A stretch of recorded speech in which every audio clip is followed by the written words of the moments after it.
You don't push me around. That was the first words. Yeah, can you remember what was the first? You were obviously. Was it written in the basement of the song? It was actually written after a gig, but it kind of went through some evolutions, and it was like we tried it and then it kind of didn't work, and then we tried it again.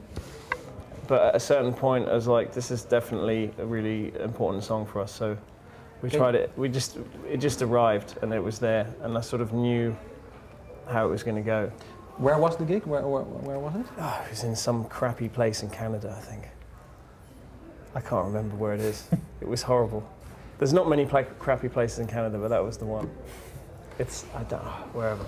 But yeah, it was just like, that's going to be the single, I thought. Can you remember which, maybe you can play it, but what was the first line or riff that stuck? Of that one? It's like, yeah, it was, wait, I don't know, let me start again.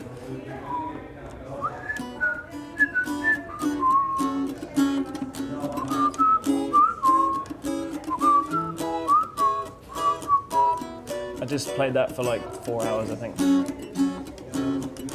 And then I thought something kind of seemed magical about it, so I persisted, and hopefully I'll be proved right. Did you already play it to him also, to Seton? At some point, I can't remember. It was a long time. It was in Canada as well, I think. Yeah, I did. And did you also feel the same about it? No, not at the start. Actually, it took me a while to get that song. It took quite a long while, actually. Joe ended up demoing that song, and I heard it and I was like, yeah, actually, that's good. I get it. I didn't get it to start off with. Okay. And can you remember what was the first line, or maybe the title, what were the first words that, when it was... Yeah, you don't push me around. That was the first words. And then everything went from there. Did the words came up when you were jamming it in the basement, or was it somewhere else? No, that was, of all the songs, that was the one where they came. It was like a solo acoustic, reflective moment. Okay, then my next question is, what were you reflecting, or what was it? That probably that I was pissed off with someone. I can't remember, but that's usually how I go. That's when I'm writing a song on my own, I'm usually like, "Fuck you," to somebody. So I don't remember. I don't really remember who. It's quite unspecific, that song particularly. What do the lyrics, do you think, reflect that feeling? Yeah. Still? Yeah, I mean, I definitely I relate to the lyrics still. It's like about people protecting you, but actually they're stifling you, and it can happen all the time with your parents or older brothers or friends or people who don't want you to do as well as you can. Okay. Can you remember when was the first time that the album title Sparks came up? That was actually there's the guy who does the artwork and the photos. This is not the real. Who's we work with a lot. He's brilliant at translating Joe's lyrics into graphics, I think. And in the past, he never says, what do you want your album cover to look like or anything like that.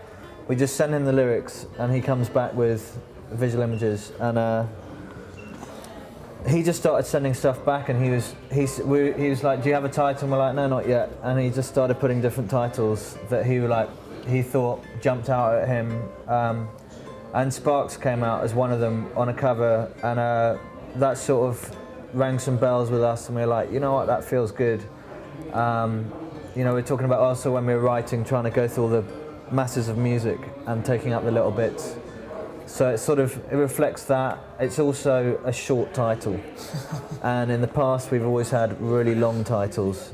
And I think we sat down and went, yeah, you know what, it's probably good to have a short title for once. It feels easy to say, it feels direct, it's totally to the point. It feels like this album to us, so let's go with it. It's not that one of you is secretly a Sparks fan, or of the band? No, well, yeah, pretty good, man. Yeah, I only know the song, this town ain't big enough for the both of us, with the suspicious moustache. But yeah, once we decided on it, then suddenly everybody said, "Oh, Sparks. Yeah. Oh, you like the band?"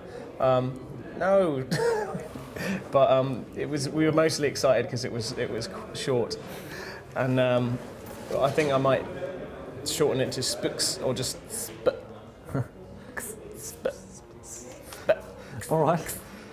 But yeah, the guy who invented the title was also the guy who did the album cover. Yeah, and have you seen the album cover? It's not. Yeah, that this one. is not the original No, one. that's the promo one. By the way, we invented the title. It's just that he chose it. Yeah. No, wait.